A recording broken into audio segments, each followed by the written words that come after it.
აწლიან სამოქმედო გეგმაზე საუბარს უკვე სტუმართან ერთად განვაგრძობთ ქრონიკის ეთერს საგარეო საქმეთა მინისტრი უერთდება. მოგესალმებით ბატონ დავით.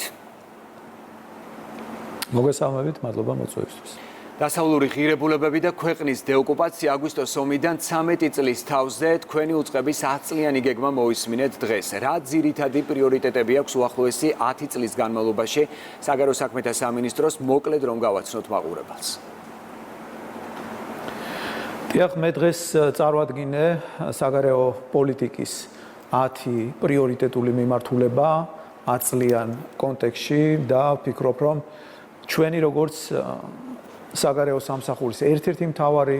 ფუნქცია დღევანდელ გლობალურად ცვალებად მსოფლიოში გახლავთ სწრაფი რეაგირება იმ გამოწვევებზე, რა გამოწვევებიც არის ქვეყნის წინაშე და აქედან გამომდინარე ჩვენი 10 ძირითადი პრიორიტეტი სწორედ მორგებულია დღევანდელ გეოპოლიტიკურ სიტუაციაზე, იმაზე თუ რა გამოწვევების წინაშე დგას ქვეყანა. მოგეხსენებათ, რომ ჩვენ გვაქვს 3 წლიანი სტრატეგია, რომელიც არის მაღალი ლეგიტიმაციის დოკუმენტი და რომელიც უკვე დამტკიცებული არის საქართველოს მთავრობის მიერ, მაგრამ აუცილებელია, რომ 10 წლიან პერსპექტივაში კიდევ უფრო იყოს გავრცობილი ის მიზნები და ამოცანები და ის სამოქმედო გეგმა, რომელიც ჩვენ მიგვიყვანს ჩვენთვის ყველაზე მნიშვნელოვანი სტრატეგიული პოლიტიკის პრიორიტეტების საბოლოო შესრულებასთან. მე მოკლედ გაგაცნობ კიდევ ერთხელ იმ 10 ძირითად მიზანს, რაც იყო დღეს საზოგადოების წინაშე წარდგენილი. პირველი, რა თქმა უნდა, და უმთავრესი გახლავთ დეოკუპაცია და 10 წლიან პერსპექტივაში 2030 წლისთვის ეს უნდა იყოს ხელშესახები, ეს უნდა განხორციელდეს და საზოგადოებამ ნათლად დაინახოს, რომ დეოკუპაციის პროცესი არის დაწყებული და ამ თვალსაზრისით მნიშვნელოვანი არის, რომ ის შედეგები, რომელიც ჩვენ უკვე გვაქვს პოლიტიკური შეფასებები, რომელიც არის გამაგრებული უკვე წლევანდელი ევროპის საბჭოს ადამიანის უფლებათა გადაწყვეტილებით, რომელმაც უკვე სამართლებრივადაც ყველაფერს თავისი სახელი დაარქვა და ოკუპაცია არის შეფასებული როგორც ოკუპაცია რუსეთის ფედერაციის მხრიდან, როგორც ეფექტური ძალის გამხორციელებელი ძალის მხრიდან აღიარებული არის ეთნიკური წმენდა. ეს რა თქმა უნდა ჩვენ მოგცემს საშუალებას, რომ ეს ბერკეტები და მექანიზმები როგორც პოლიტიკური, ისე სამართლებრივი გამოვიყენოთ მაქსიმალურად დეოკუპაციის მიზნის მისაღწევად. ისე როგორც უკვე დაფუძნებული დეოკუპაციის კომისია, რომელიც შეიმუშავებს დეოკუპაციის სტრატეგიას და რომელიც იქნება დაფუძნებული ორ ძირითად პლატფორმაზე, ეს არის დეოკუპაცია და ჩართულობის პოლიტიკა. რა თქმა უნდა, აქ მთავარი იქნება, რომ ჩვენს დებს და ძმებს, ოსებს და აფხაზებს საოკუპაციო ხაზის მეორე მხარეს მყოფ ჩვენს თანამოქალაქეებს დავანახოთ ის სიკეთეები, რა სიკეთეებიც მოაქვს ქვეყნისთვის ევროკავშირში ინტეგრაციას, იმ სიკეთეების მათთვის გაზიარება, რაც მოაქვს ღრმა და ყოვლისმომცველ თავისუფალ ვაჭრობას, სავიზო ლიბერალიზაციას, ვაჩვენოთ მათ, რომ ეს არის შესაძლებლობა. ვაჩვენოთ მათ, რომ ჩვენ ვაშენებთ ქვეყანას, რომელიც არის წარმატებული, რომელიც არის მძლავრი დემოკრატიული ინსტიტუტებით, სადაც ადამიანის უფლებები დაცულია, სადაც ეროვნული უმცირესობების უფლებები დაცულია, რომელიც არის დაფუძნებული მძლავრ საბაზრო ლიბერალურ ეკონომიკაზე, ქვეყანა, რომელიც არის მნიშვნელოვანი დამაკავშირებელი დასავლეთსა და აღმოსავლეთ შორის იმისთვის, რომ მათ ჰქონდეთ არჩევანი, სტრუქტურებზე, როდესაც საუბრობთ ბატონ დავით, სად რომელ ქვეყანაში იცხოვრობთ. დღეს თქვენ ახსენეთ, რომ საქართველოს სურს ევროკავშირის წევრობა და მთავრობა გეგმავს, რომ 2024 წელს წევრობაზე განაცხადი შეიტანოს. დღეს თქვენ თქვით, რომ 2030 წლამდე წევრობის კანდიდატის სტატუსის მოპოვება გვაქვს, ასე ვთქვათ, გეგმაში. მეტი რომ აუხსნათ მაყურებელს ევროკავშირის პროცედურებზე და ჩვენ შანსებზე ამ შემთხვევაში. რა თქმა უნდა, ეს არის მეორე მთავარი მიზანი და პრიორიტეტი ჩვენს 10 წლიან სტრატეგიაში და გეგმაში. ევროკავშირში ინტეგრაცია ეს არის გაცხადებული პოლიტიკა, რომელიც ასახულია კონსტიტუციაში, რომელიც არის ასევე ჩვენი საგარეო პოლიტიკის სტრატეგიაში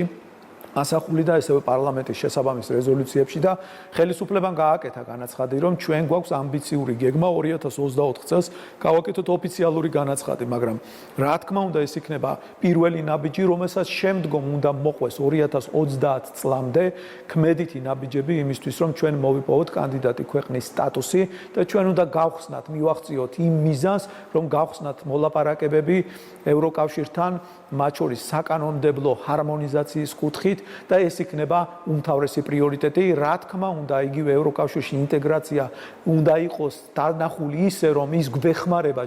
ჩვენი მთავარი მიზნის დეოკუპაციის მიღწევაში, სწორედ იმ სიკეთეების გაზიარების კუთხით, რა სიკეთეებიც ევროკავშირში ინტეგრაციას მოაქვს. ასევე პრიორიტეტებს შორის არის ნატოში ინტეგრაცია, ალიანსთან ერთად შესაბამისი გეგმის შემუშავება, რომელიც ჩვენ მიგვიყვანს საბოლოო მიზანთან გაწევრიანებასთან. ქვეყანა 10 წლის განმავლობაში უნდა მომზადდეს იმისთვის, რომ ნატოში, ნატოს წევრ ქვეყნებს შორის მომწიფდეს პოლიტიკური გადაწყვეტილება, რადგანაც დღეს უკვე ყველათან ხდება, რომ საქართველოს მოქმედებს როგორც წევრი ქვეყანა, რომ ჩვენ გაგვაჩნია ყველა პრაქტიკული ინსტრუმენტი, მაგრამ ჩვენთვის მნიშვნელოვანია, რომ 2030-ის ნატოს სტრატეგიაში, სწორედ ღია კარის პოლიტიკაში ჩაიდოს საქართველოს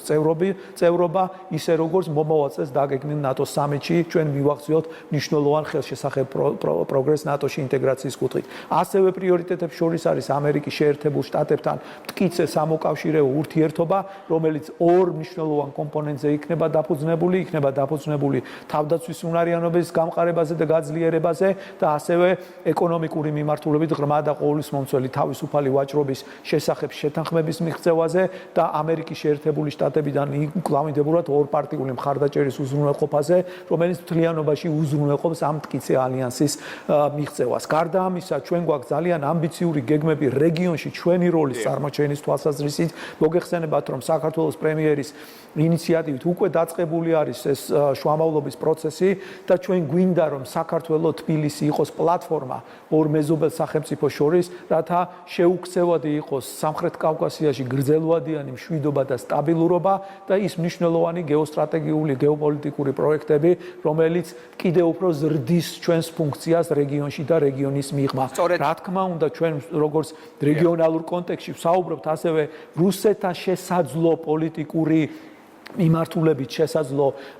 ურთიერთობების განვითარებას, რომელიც მხოლოდ და მხოლოდ გადის იმ წითელ ხაზებზე, რაც არის დაკავშირებული დეოკუპაციასთან, რაც არის დაკავშირებული ჩვენი სუვერენიტეტის პატივისცემასთან საქართველოს საერთაშორისო აღიარებულ საზღვრებში. გარდა ამისა, პრიორიტეტების შორის არის ასევე დაკავშირებულობა და მე დავასრულებ დაკავშირებულობა, რომელიც ძალიან მნიშვნელოვანია იმ თვალსაზრისით, რომ საქართველოს გააჩნია სწორედ იმ წარმოდგენილი ევროკავშირის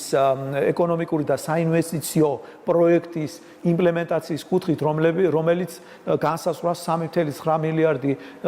ევროს რაოდენობას ინვესტიციების მოზიდვას იმ კონკრეტული პროექტებისთვის, რომელიც უზრუნველყოფს ჩვენს ფიზიკურ ინტეგრაციას ევროკავშირში. რა თქმა უნდა, აქ არის პრიორიტეტებს შორის არის საუბარი ასევე ჩვენს ეკონომიკურ დიპლომატიაზე, რომელმაც უნდა წარმოაჩინოს საქართველოს მიმზიდველი როლი რეგიონში და ჩვენ მოვიზიდოთ რაც შეიძლება მეტი ინვესტიციები ქვეყანაში და წარმატებული ტექნოლოგიები წარმოვაჩინოთ ქვეყანა ასევე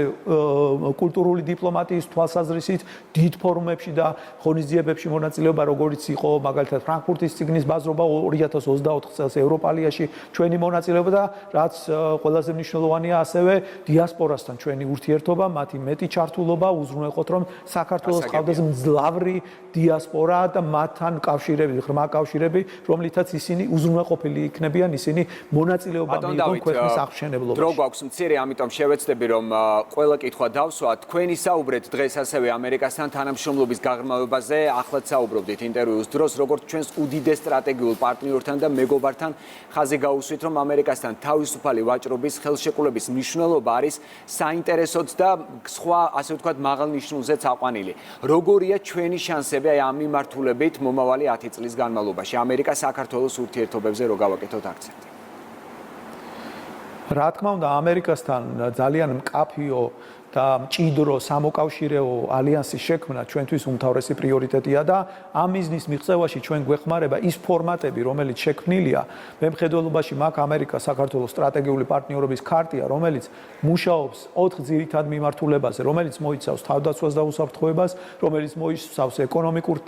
თანამშრომლობას, რომელიც მოიცავს დემოკრატიული ინსტიტუტების გაძლიერებას და ხალხთა შორის ურთიერთობას. ამ მიმართულებით ჩვენ მომავალშიც გავაგრძელებთ 10 წლის პერსპექტივაში ამერიკასთან მჭიდრო თანამშრომლობას, იმისთვის რომ ეს პროცესი გავხადოთ შეუქცევადი, იმისთვის რომ ორპარტიული მხარდაჭერა, რომელიც საქართველოს აქვს დღეს, ასევე იყოს შეუქცევადი მხარდამჭერი რეზოლუციებით, ფინანსური დახმარებით, ახალი ინიციატივები და ისეთი მსგავსი საკანონმდებლო ინიციატივებით, როგორც არის საქართველოს მხარდამჭერი აქტი, რომელიც არის ყოვლის მომცველი, ის უნდა იყოს თარგმნილი პრაქტიკულ განზომილებაში, რა თქმა უნდა, ჩვენ გვაქვს უპრეცედენტოდ მაღალი დონის თანამშრომლობა ამერიკასთან თავდაცვის და უსაფრთხოების სფეროში, მაგრამ ჩვენი ამბიციაა და ჩვენი სურვილია, რომ მსგავს დონემდე მივიყვანოთ ამერიკასთან ჩვენი ეკონომიკური თანამშრომლობა და ამ თვალსაზრისით პრიორიტეტი იქნება თავისუფალი ვაჭრობის კუთხით არსებული შეთანხმების გაფორმება. დიდი მადლობა, მაყურებელს შევახსენებ ქრონიკის კითხვებს, საგარეო საქმეთა მინისტრი დავით ზალკალიანი პასუხობდა.